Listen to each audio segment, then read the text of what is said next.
Welcome to the Empowered Dental Hygienist, embracing clinical and non-clinical opportunities. I'm Dr. Laura Brenner, recovering dentist. I don't practice anymore. I myself, Carrie and I have a lot in common. That being that we both do a lot of other things in addition to clinical, but I completely left, and we have gotten together and created this International Academy of Dental Life Coaches. And this is really for everyone in dentistry. We wanted to create a movement because a lot of people, and we have great people in our profession, and a lot of people want more happiness. And so we want to create support for all the people in dentistry, no matter what your role is, and help you find what you want in your life, whether that's in your career, in your life. So we have a bunch of life coaches who are really awesome people who've come together, and our mission is it's twofold. One, it is to help increase the awareness of the power of life coaching for dental professionals. And then we want to create a community for people who already are life coaches in dentistry or want to be life coaches in dentistry. So we're doing these study clubs to help share all of the goodness and be a resource for dental professionals and coaches in dentistry, or people who want to be coaches in dentistry. So thank you guys for being here. And I am ready to introduce the wonderful Carrie Carter-Cherilus. She is an internationally known public speaker, a consultant, an author, a writer, a podcaster, and a clinician with 25 years in the dental industry. She authored the book, The Ultimate Guide for Dental Hygienist Burnout, to help dental hygienists in all stages of their career. She uses her platform as founder of KMC Strategic Solutions to help improve the work culture in teams and organizations, as well as to coach individuals. And I'm sure many of you guys know her, and that's why you're here. So let's welcome Carrie. Yay! Thank you. Thank you. I'm so happy to be here. It's been a long day, I'm sure, for all of us. So thanks for spending the time with us this evening. So let's just get started. Basically, when I think about an empowered hygienist, I think a lot of things. And if you have a chance in the chat, just tell me what you think an empowered hygienist is, because we've all chosen to be here tonight. And a lot of people don't always feel empowered. I know that I wasn't always feeling empowered. When I asked this question a couple months ago, when I was doing it for Heartland Dental in Mexico, I asked what was a empowered hygienist, and I got a mixed bag of answers. Some were very positive, some were very negative. And sometimes I found it a little concerning, some of the answers, but the definition is really right there. What is an empowered hygienist? Is being empowered. So according to Google, an empowered hygienist or empowered person is someone who makes a conscious decision to take charge of their life. They make positive choices to take action in advance and are confident in their ability to make and execute good decisions. So basically, an empowered person is aware of their strengths and their weaknesses, and they're motivated to learn more and to constantly achieve. They're constantly working on themselves. So they also seek out the support that they need to become even more empowered. So that's the basic definition, according to Google, of what an empowered person is. Now, thinking about that definition, I realized that, like I said, I haven't always felt empowered in my career. It wasn't really until a couple years ago, 4 years ago, I've been doing all these different things that I do that was just said in the bio, that I felt more empowered. There was times that I was stuck in a rut, or I felt voiceless, or I was unsure of the impact that I was making in my patients' lives or overall health, or in the practice that I work for. And when I first started, at times I wasn't sure of even what I was actually doing. You know, when you're green, you just start your profession and you don't even know what you're doing. You know, you got your license, but you're kind of faking it a little bit until you make it, it feels like. And I didn't really know how to grow in my profession because I didn't have any mentorship. Some of the people who were at my job were bullying me. They weren't trying to help me to grow. They were making me, or I allowed them to make me feel more unsure about my abilities. So I'm sure we've all had moments in our lives and our careers where we did not necessarily feel empowered. And so over time, however, with hard work and determination, we can turn that around and become empowered hygienists, or whatever your profession is, whatever we were meant to be.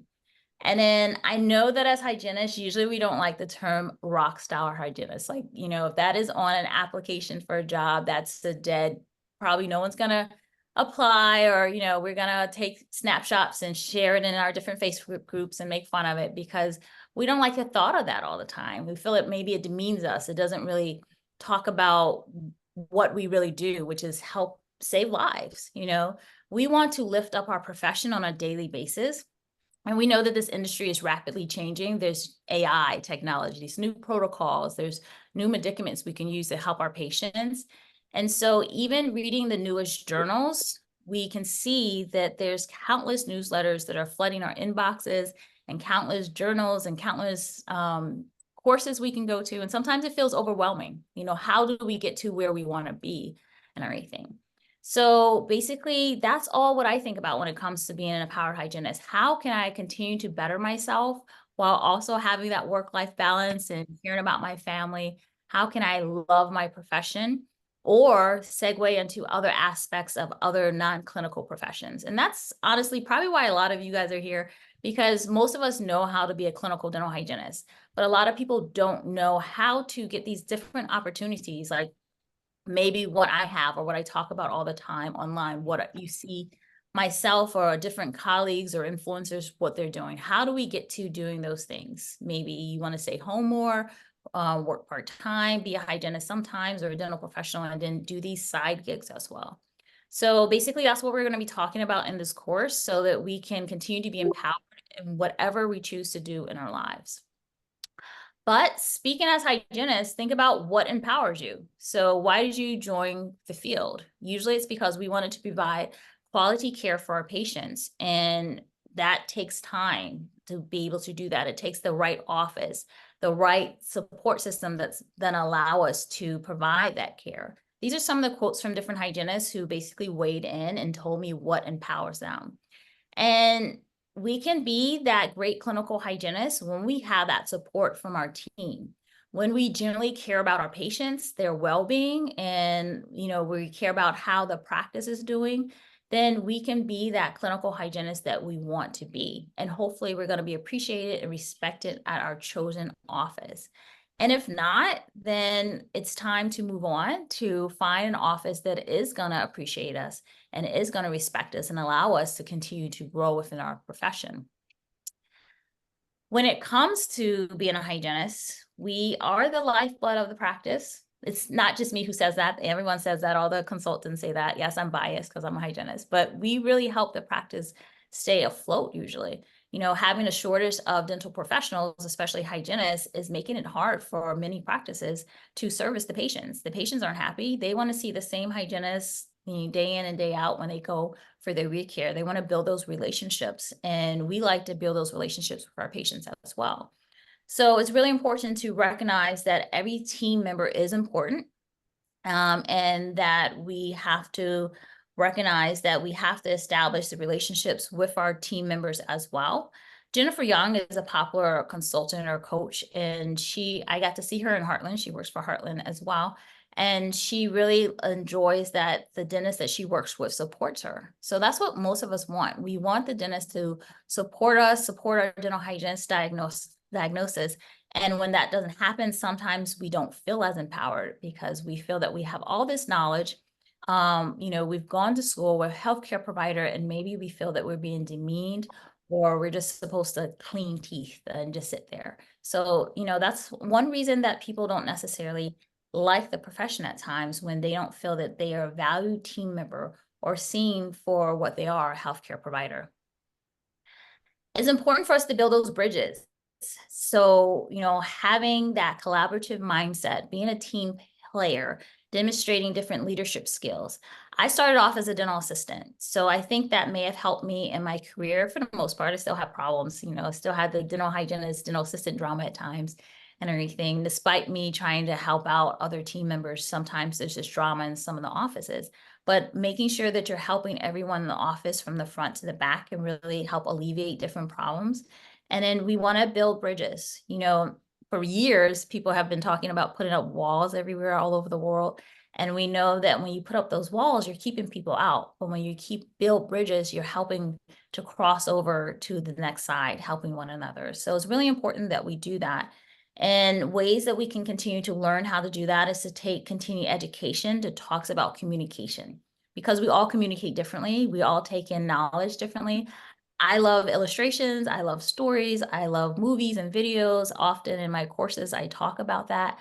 Sometimes initially too much for people who don't learn the same way I do or watch the same movies I do and everything. So I had to learn from that. But we have to learn how to basically bridge those gaps, even when we're talking to our patients, or communicating with different team members, or even in all aspects of our lives.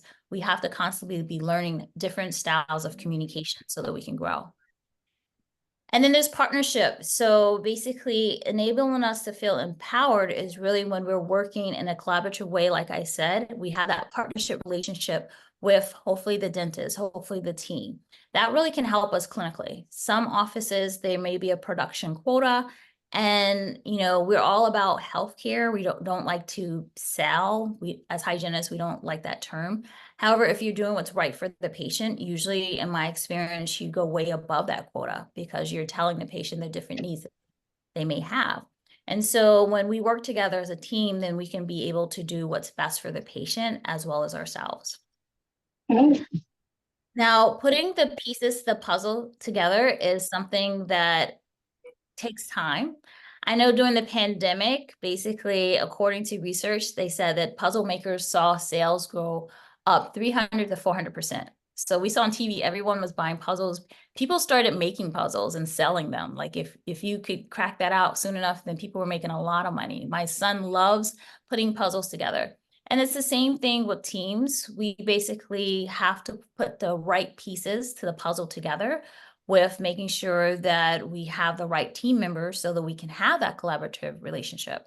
And it takes patience and it takes strategy. So we are not always, as hygienists, in the position of leadership to create that team, but we can be leaders within the office and making sure that we are helping that team kind of stay together to the best of our ability and communicating different challenges we may have.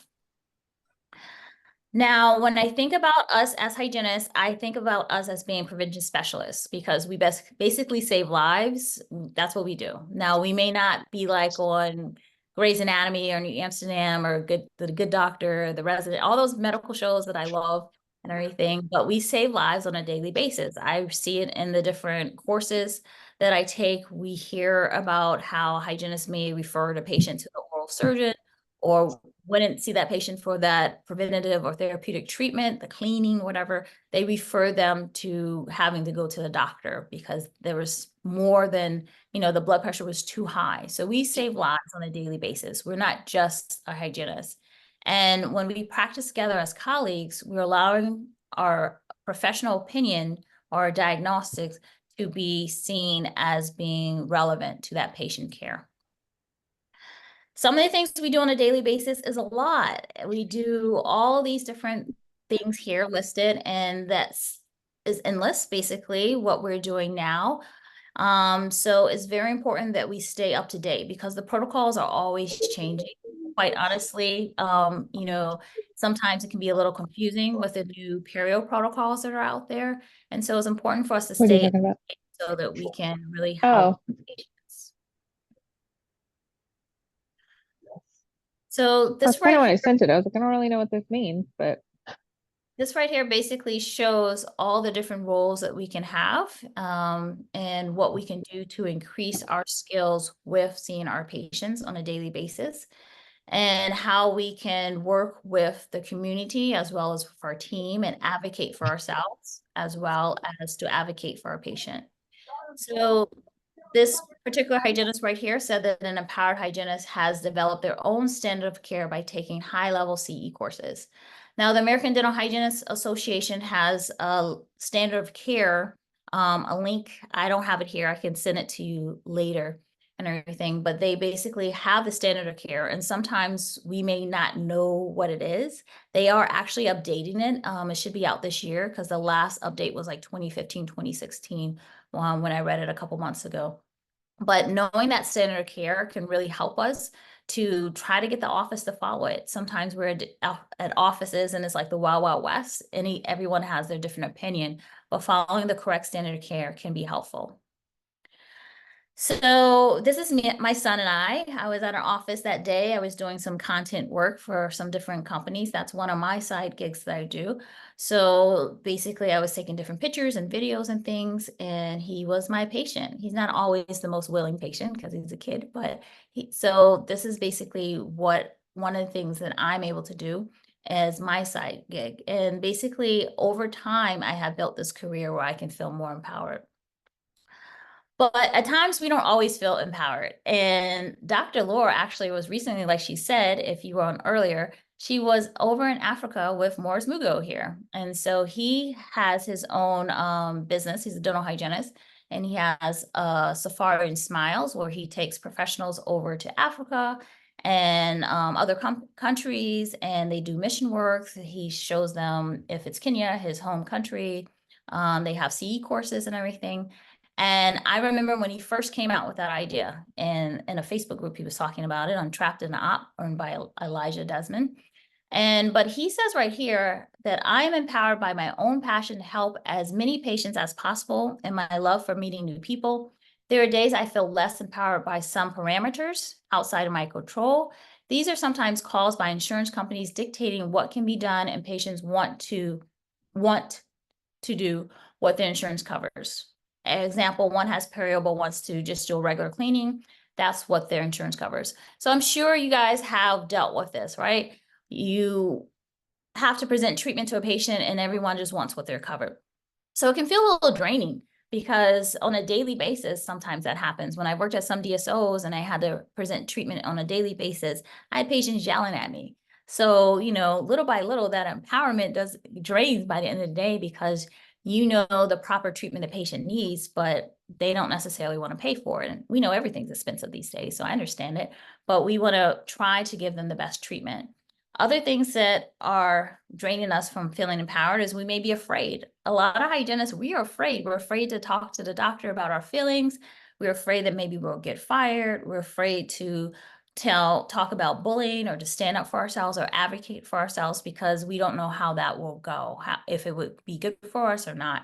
There may be time constraints.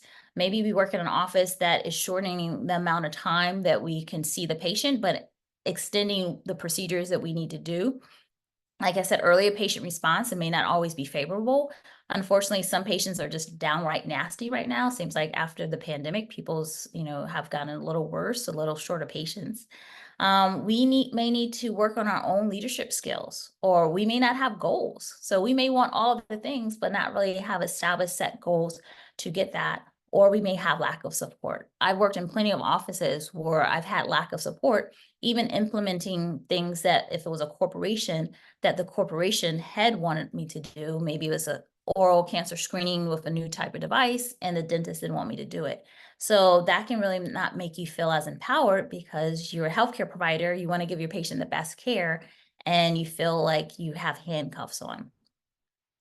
That can lead to burnout. So that's one thing that we do talk about as coaches in this group is we all have experienced it. So, you could choose any coach that's in the group right here because we all have experienced burnout and come out on the other side. And we constantly are in recovery, making sure that we check in with ourselves. So these are the stats from the World Health Organization and from different places. But one of the contributing factors for healthcare providers right there is the patient load, appointment length, work culture, interaction with colleagues, states, and hygienist practice.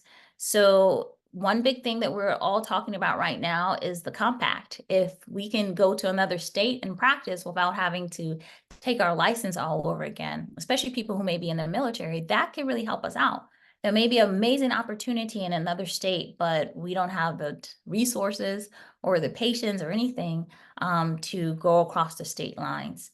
So really working on figuring out if we are burnt out can help us because these are the negative effects. It can affect our career longevity, how we deal with our patients, how we deal with our family members, how we are dealing with ourselves.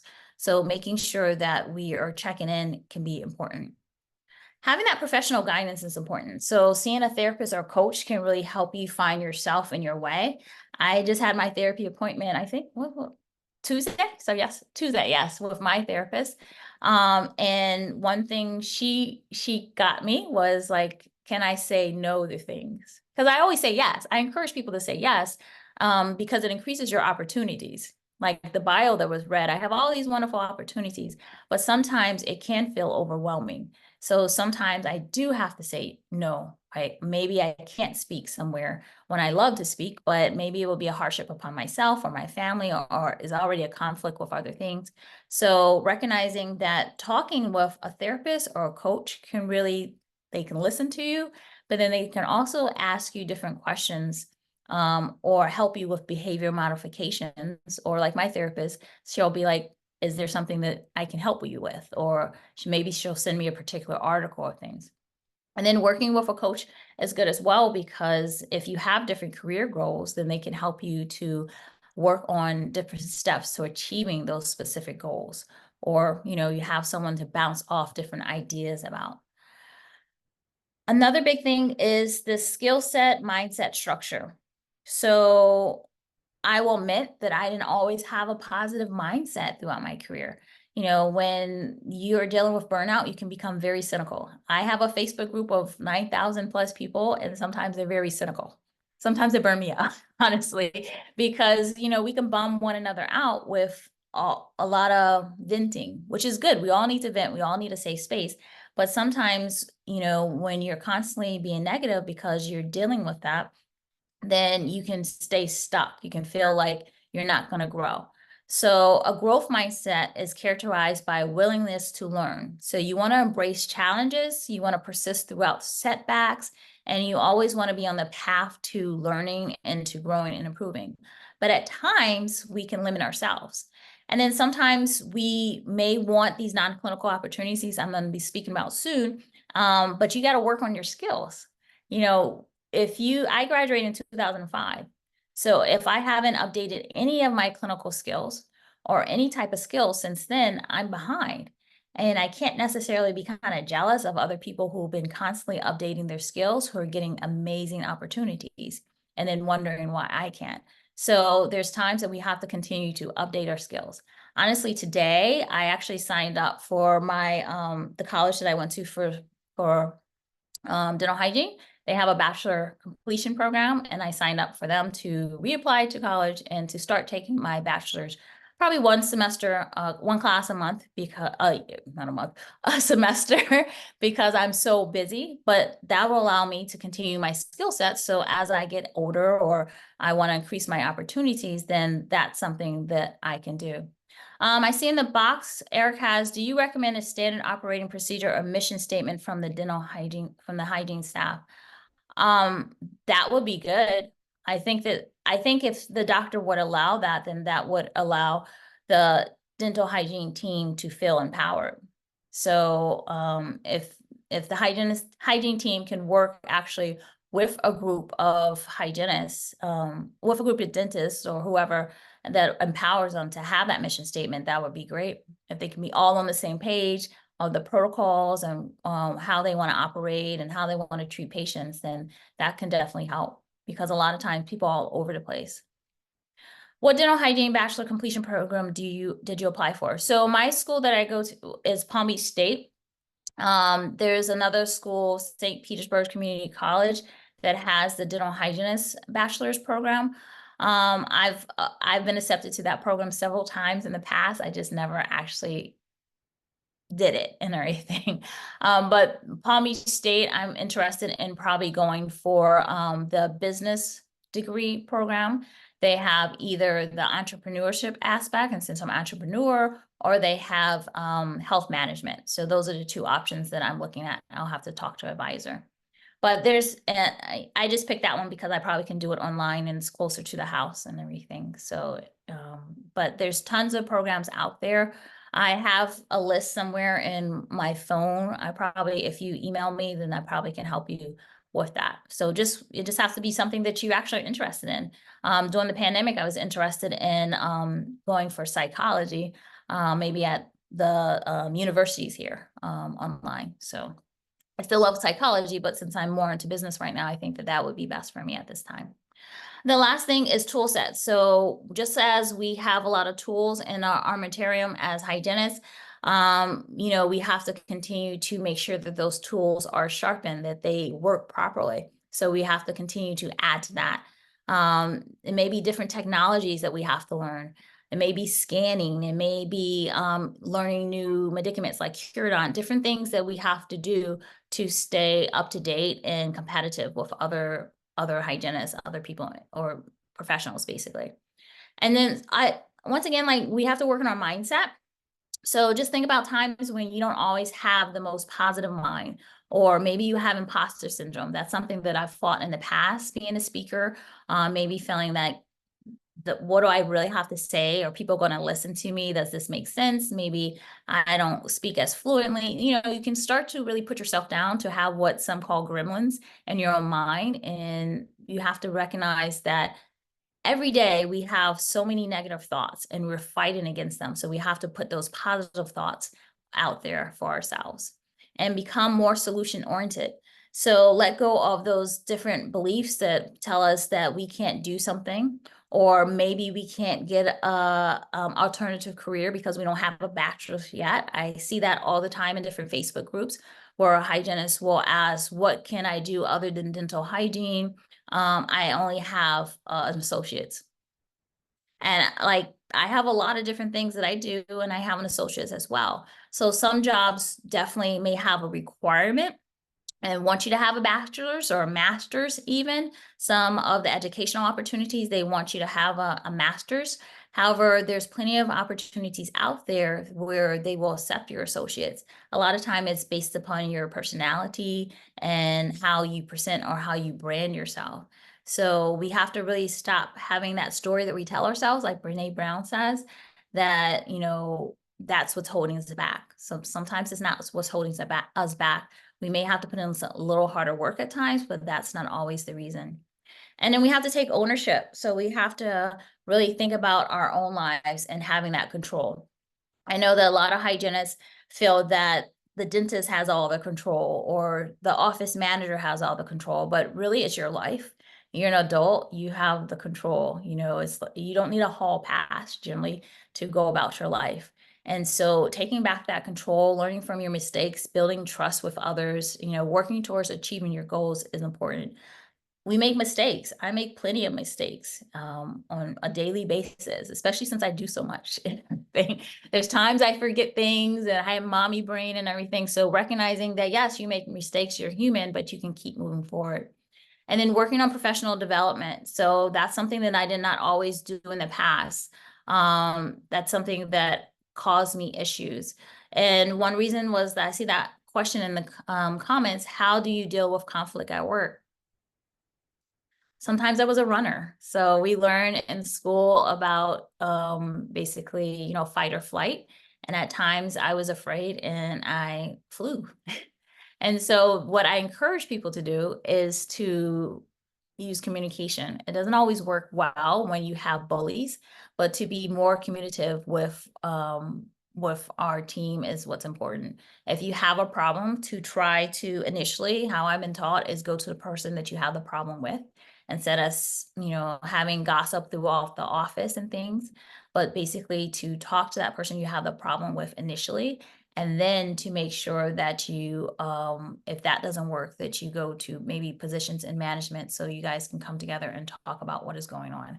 It's very difficult to have conflict at work because a lot of us get very sick. We don't want to deal with it. Maybe we're crying, maybe we get bubble guts or something like that.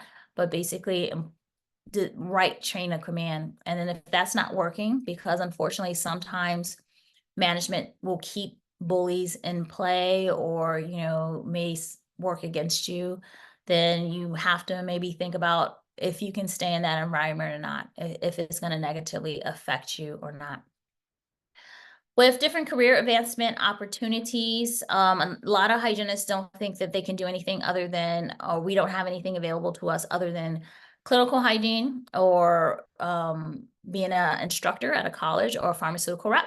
But according to the ADHA, these are all the different things that we can basically do. And this is actually limited in my view. There's a lot more that's on here.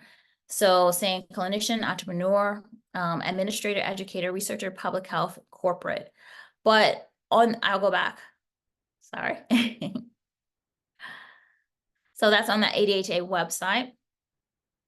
But then this is on their website as well. These are alternative careers, basically. So there's a lot of different things that where you can find these different careers. Even on LinkedIn recently, I get emails sent to me all the time from LinkedIn. And they had like prison facilities, different places that you can work at, hospitals. I have a friend, she's working in a hospital right now, a popular hospital.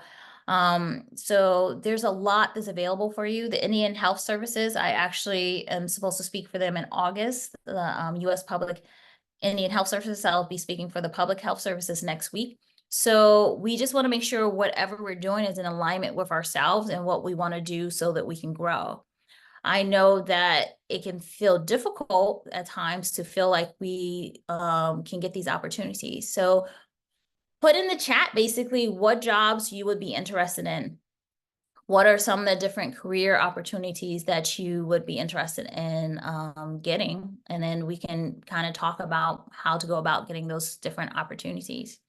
I know that last year, my husband and I became a CPR instructor. We took the course from Deborah Carrier. She owns Twice as Nice, as well as CPR Sisters with her sister.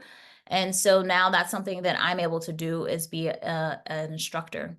I see in the chat there is be a KOL for different companies. So that is one thing that I am. I'm a KOL. Basically, most of those, a lot of companies will approach different people that they see in the industry. They keep seeing the picture all over different social media, and then they decide that they may want to work for that person, with that person. Sometimes it's a speaker. Sometimes it's someone who has a big Instagram following. I do not. I have like 2,500 people, 600 people. That's not considered huge usually in social media, but basically they just want to work with different people who will influence people in some type of way, or who can maybe get them people interested in their product. So right now I'm a KOL for let's see, Arm & Hammer. I can't think right now. I have it on the slide somewhere. I love to write policies and procedures. Okay, so I don't really know much about that, but I know some people who do. So that's the good thing about networking, which I have a slide in here about too, is that even though I don't know it, is when you network with someone, when you tell someone, hey, I want to write policies and procedures, then I can think about, or other people can think about, who to connect you with, so that maybe there's a job for that, or maybe someone needs help with that. Right now, a lot of states may need help with that. Maybe you can help with the compact that we're talking about. Sales representative is pretty popular. Yeah, I'll message me at the end. You can email me or message me, and I will put it out there to figure out who I can connect you with, basically. Sales representative. So there are a number of companies need sales representatives. I saw recently that Luminant was hiring for sales representatives. Basically, just think about the companies that you like. So is it saddle seating that you like? Is it different ergonomic loops? Is it Hugh Freedy was looking for someone? So all the different companies that work in the industry, usually they're looking for different sales representatives. Sometimes hygienists feel that they don't have that sales experience, but really you do. You may need help positioning that resume properly to show that you have been able to do that. When you see your patients on a daily basis, you're doing sales, regardless if we like to think about it or not. So basically having a printout of your numbers, how you're able to contribute to the office with the patient care that you do, or maybe how you're able to get patients into your doctor's chair can be helpful. Mobile school programs, I know that Colgate is hiring, I think, the bus, that Colgate bus. I saw that was hired in Texas recently. Yes, companies love hygienists as sales reps or KOLs. Yes, recently I got hired on with Ivoclar, and they employ a number of different dental hygienists and dental assistants as well. to be KOLs or to do lunch and learns or to be sales reps. So my position with Ivoclar is that I do lunch and learns, but it also, which is new to me, a little bit of sales as well. So the smart companies, in my opinion, love that, because then offices like to work with people who know dentistry, who've had the experience, who you can talk about, when you have this patient who won't keep their mouth open and you're doing sealants, this is why this product is great for it, who's had different experiences, and not just someone straight off the street who's just talking about the products. Why do you think there are so many opportunities for hygienists, more opportunities for hygienists than dentists? Do you think it's because of income, salary, and employees think a dentist would never do it? Well, Laura, you have the side gig. You have that side gig Facebook group, but I do think that there's more opportunities for hygienists, maybe because of the pay scale. So some of the opportunities I see for dentists, I see that and education anyways, the amount for dentistry isn't as high. So I've seen on some of the dentist Facebook groups where like they were going to pay the dentist basically nothing to be a dental instructor. And I was really appalled. I would have thought that they would have made some good wage, but basically it's almost like a volunteer, it seems like in some cases. When it comes to hygienists, a lot of times they are willing to pay us at least what we would be making at the office, or if not more, or maybe a little bit less. So something that we can live with, usually in most cases. Yeah, and if you're unhappy with your job, you may be willing to take a cut, especially if it's remote. So if you're unhappy with your job, you may be okay with taking a cut so that you're able to basically service your family and work remotely and do something else. And hopefully that will lead to a job in the future that's going to pay more, or you can have some different things in that career aspect. As I'm going along, you guys can ask me different questions as well. Let's see. So one of the things I do as a public speaker, I got into this basically because I had a consultant that I worked with who taught me how to do that. And that's something that you can do as well. So a lot of the dental hygiene conferences, they have where they ask for abstracts, and you can learn how to submit that and develop a course and become a public speaker as well. If you work with a consultant, then they can help you learn how to monetize that, because some places want you to kind of speak free. And if you're trying to make this as a side gig, then, free doesn't pay the bills. So basically learning how to monetize that as well is good. Well, publishing articles. So one way to do that, let me switch to the slide here. Let me find it. A lot of magazines are looking for people to publish articles. So that would be basically RDH magazine. You can submit to it. I think it's in the beginning of the magazine, they're looking for ones to publish articles. And RDH Connect is a group that I am a founding member of. And you can just sign up for it right there. The website rdhconnect.com will take you there. And then you enter that code, and basically we are looking for people to write articles. And so that's an easy way, because basically if you become a member, if you have something worth saying, you talk to Aaron Fall, who's the one who started RDH Connect. Basically, we're trying to connect different individuals, and you can write articles. One of the mentors in that program is Bethany Montoya. I have her in this right here. Let me find her. And she actually is a mentor in that program as well. And so in that RDH Connect, there's a number of mentors. So I'm a mentor for the speaking group. She's a mentor for writing. She would love to help people learn how to write articles. She is actually like an editor for the RDH magazine, as well as I think Dentistry IQ, basically that whole lineup there. So if you want to learn how to write articles, that's one thing that can help with your visibility and be able to gain these different opportunities. If you Google my name in Google, you'll see all the different articles that I may have been in. Sometimes I have to Google my name just to input it for someone and everything, because I forget. But that's one way that you can get that visibility. And the more articles you write, the more established you can get. And then sometimes the articles can become paid. Usually most articles honestly are free, but over time they can become paid. When you go to conferences, go to the booths and ask to speak with the Vice President of Marketing Sales Network. Tell them you're a hygienist. Yes. Let me go to that slide. So yes, going to conferences is key. So speaking to the different exhibitors can get you jobs. If you've been listening to my podcast, Burnout Bites, then a number of people that I've interviewed recently, it was Amanda Hill. She talks about that's how she got her gig with Dental Post initially. So just going to conferences and talking to the exhibitor, and they say, hey, do you want a job? And then she got a job.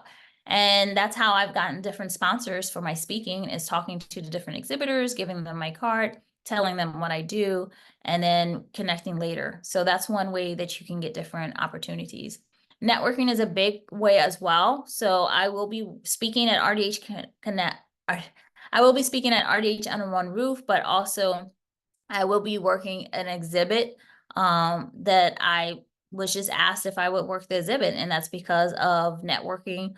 Over time, people are always watching you, and so making sure that people like what they see, that you brand yourself a certain way.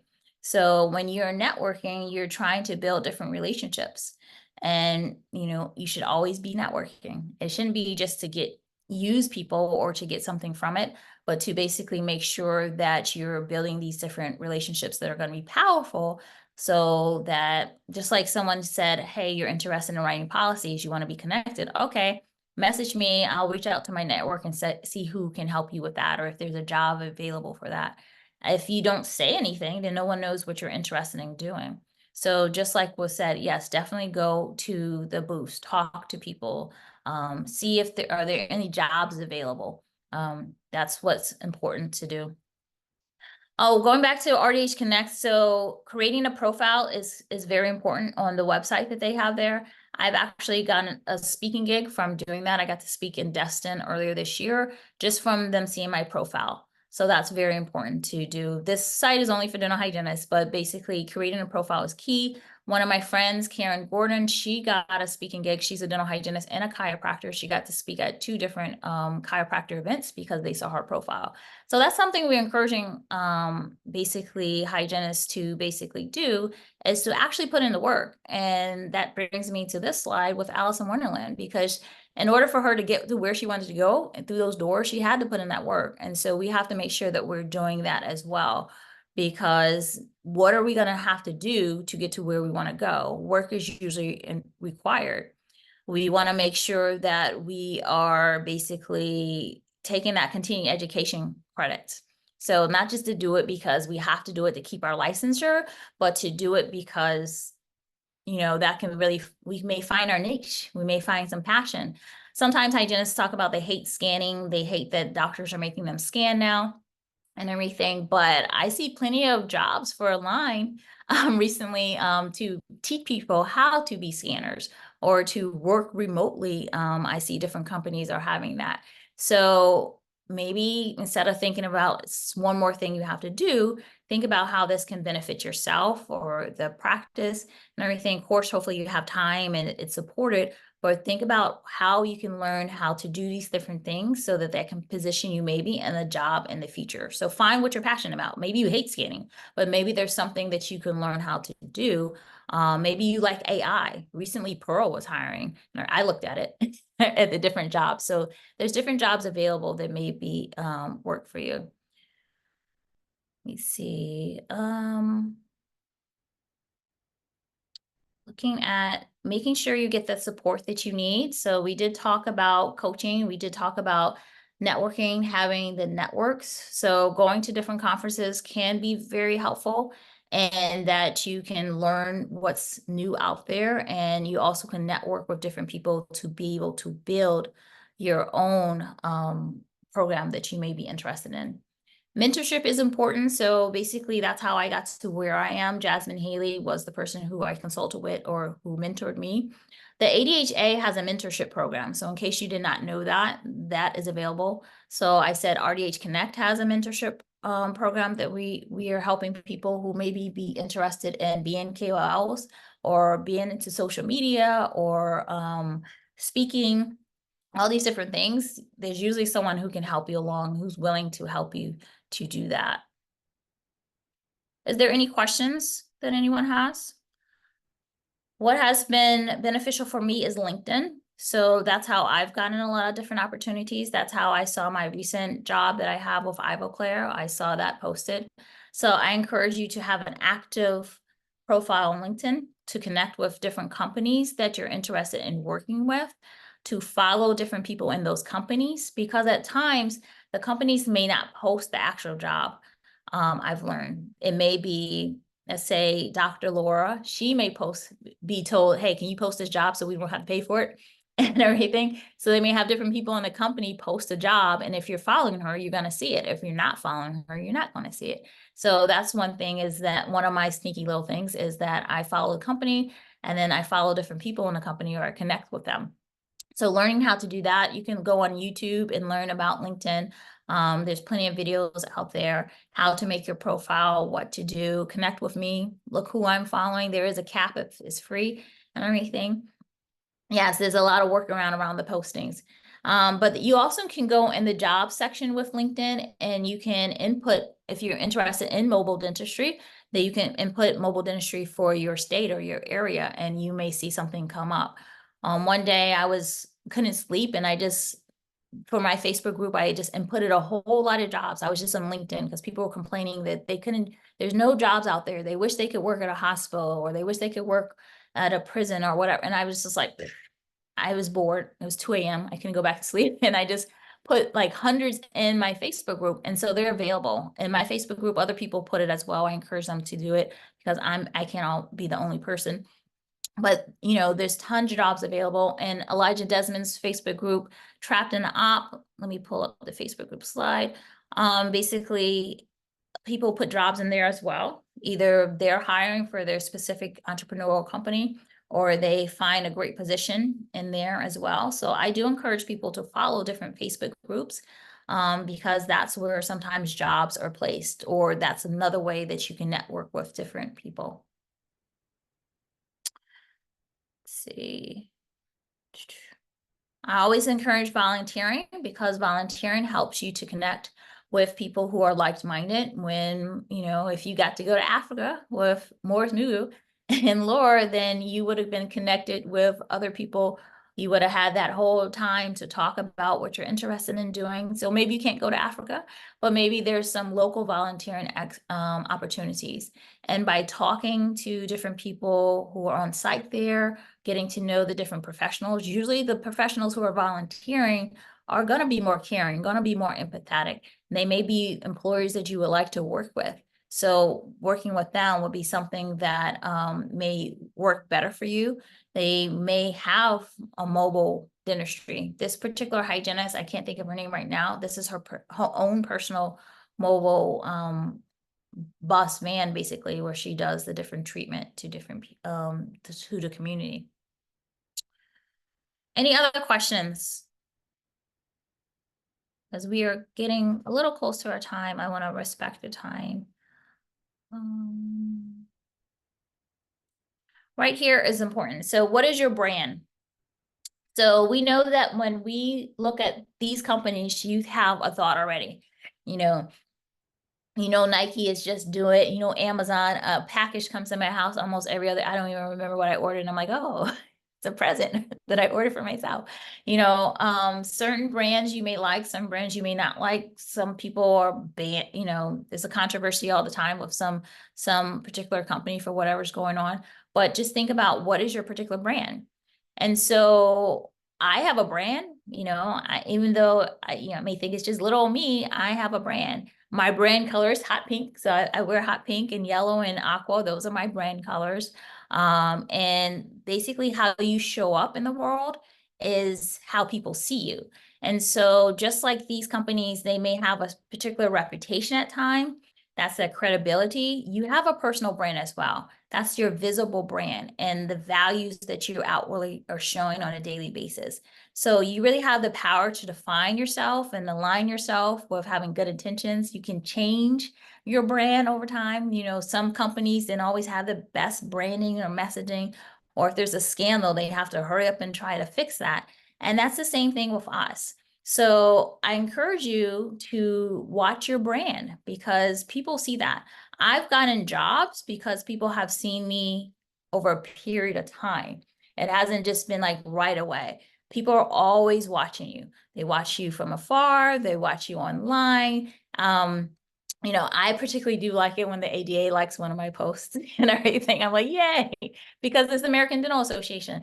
But when, you know, people are always watching, just like you're always watching, you may not comment in a Facebook group, you may be lurking, other people doing the same thing. So although, like I said, we all need a safe space, we all want to vent and everything, I just encourage you to watch what you put online because people are watching, even if they aren't saying something in reply. So if you're trolling, if you say something kind of discriminatory and everything, people remember, people take screenshots so they know who say don't work with this person or to work with this person. I try to have my branding be kindness. So I try to be kind at all times. I'm not saying I'm always a kind person at home. Maybe I might be like, oh, this person's crazy, but I'm not going to say it online because I know how that can affect me, how that could offend somebody and everything. I try not to go back and forth too much online with someone. For the most part, I may disagree with someone's opinion concerning something, especially in a dental forum. I may stick up for my dental hygiene peeps and everything, but I'm gonna try to do it in a way that's respectful and not something that's gonna bite me. So just always think about your branding. And as we end, and I'll take all the questions, this basically, when I send out, I know you can't see all the little writing, but this is my resume that I have right now.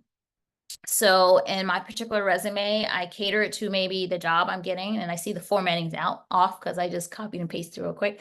But basically, this is what I talk about. I talk about myself, my business.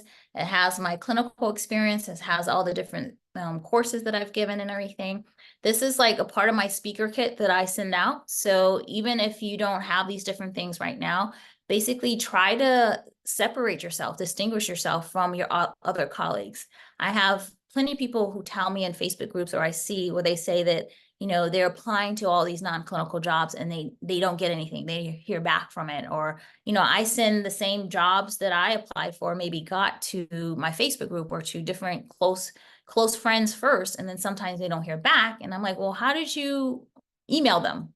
What was the response? What did you do? So really trying to make yourself stand out from everybody else, because when it comes to these different positions, everyone is trying to get the same job in the same position. So you want to make yourself seem like you really want it. You really love your profession. You know, that's not the time to be like, I hate dental hygiene. It's killing my soul. You know, you want to make sure that you're telling people how great you love the profession, how you're able to influence change and help patients. I show, you know, some of the speeches that I've given. I show maybe where they can follow me on social media so they can see my brand in all different places. They can see that I'm consistently showing my brand. Do I have a private Instagram? Yes, I do. I have that with just my family and closer friends. Sometimes people try to join and I don't let them join because I have like a million other Instagrams they can join, but I do keep that one private more so. And then I just show other things. So this may not work for you at this time, but this is something that you can kind of maybe try to start building your portfolio. I did this, I've always had a portfolio. I don't know, I've always been a geek, I guess. So even when I went to get a job for dental hygienist, I would bring in my portfolio. I had like recommendation letters from hygiene school, from assisting school, from dentists. I had like the first magazine I ever was in when I got out of dental hygiene school. I had a whole portfolio because I wanted to be able to distinguish myself from other people who were coming in. So it wasn't just another regular, resume. So that's something that you could work on. My resume I just did in Canva. Doug Perry is very popular for helping people to get different positions and helping you to basically cater your resume towards the position that you're trying to get. There's other people in the field. There's Allison Norris. She's very popular as a recruiter and helping to basically people to find these different positions. She connects you with the job. She's like that link. They go to her and then she helps find that fit. So if you need her information, you can definitely contact me as well. As a speaker, I try to collect testimonials so people can basically see that different people, different organizations, will you value the work that I do? So basically, I feel that empowerment isn't a destination, is a journey. That's what that quote there says. And so it has taken time to build what I do. And, you know, it's been a short period of time because I'm a hustler and everything. So it's really been 4 years for me. However, the reason that it has helped gone so quickly for me, or I do all these different things, is because I invested in myself. So I invested in myself in a coach. And usually coaches have coaches. So we're all coaches here basically in this organization that is sponsoring this event tonight. And in order to get where you're going, you need help. You need cliff notes. So that's what's helped me, you know, constantly investing in myself, going to the different meetings, talking to individuals, building my network, you know, YouTube University, all these different things have basically helped me over time. And then recognizing that despite what my people think, they think that being a dental hygienist is like basically the glass ceiling. You can't do anything else. It's really only the beginning. So you only can limit yourself, but our career really is limitless. And I've only had a short period of time to speak about this. Last year, I did an alternative career course. It was like 3 hours that I broke down all the different jobs, some of the ones that were available. I had different interviews, things like that. But this is just the beginning, and we have to make sure that we are opening the doors, that we're not closing the doors on ourselves in a way, and recognizing that we really have the power to change our life. So like I said in the beginning, I didn't always feel like I was empowered, but it took time, it took therapy, it took consultant work, it took me doing the hard work to really see, like Dorothy, that it was always within myself. So thank you for being here tonight. I'm definitely open to any questions, anything that you have. You can always contact me and everything. And I can either try to help you, or I can try to connect you with a professional that basically will be able to help you. And then basically, we all are here to help you. Many of us in the group have podcasts, we have blogs, we've interviewed different people in the industry who have great wisdom. And that's what you want to do. You want to surround yourself with positive people, do all the different things that you see other people doing. So many of the times I was feeling burnt out, I was complaining, and I was complaining to people who weren't doing anything. But now I surround myself with people who are doing amazing things. And then I'm like, how can I do that? And everything. My problem is I have to, like my therapist says, say no. I have to stop saying, oh, I need to do this other thing, or maybe I need another job, like settle down in anything. So I encourage you to reach out to any of us so that we can help you out. I'm sorry, I try to cram so much in this presentation in an hour because that's what I do.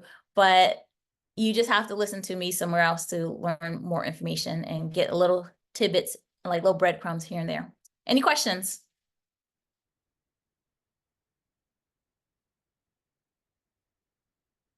You guys are welcome. You're welcome. I just want you to know that there's a lot of opportunities out there. The field is very supportive. You know, you may not always feel supported depending on what type of office environment that you're in, the culture. I would encourage you to take Dr. Block's course here. He has a great course about hygienists and productivity. It may sound like it's about production, but it's really not. He talks about how he supports the dental hygiene team at his office and all the different things that he's doing to help with patient care. So, don't feel stuck. Try to find an environment that is going to nurture you and your profession, and make sure if you can't find that at that time, that you're doing it yourself. You are the person in control of your life. This was so awesome, Carrie. Thank you so much. You know what? You're such a visionary and a leader for all hygienists. I see you online. I see your brand. I see how you portray yourself and communicate. And you really embody that empowerment. And so many people can learn from you. And this was just jam-packed with great information. So thank you so much for sharing with all of us. You're welcome. You're welcome, guys. Yeah, and thank you guys for being here. We're gonna do this again next month, and we have a totally different topic, and we will share it with you guys. So we invite you every month to just come join us and learn. And like Carrie says, invest in yourself. This is free. Make yourself better and keep showing up, and it'll happen. All right. Thanks, everybody. Bye, guys. Take care. Bye.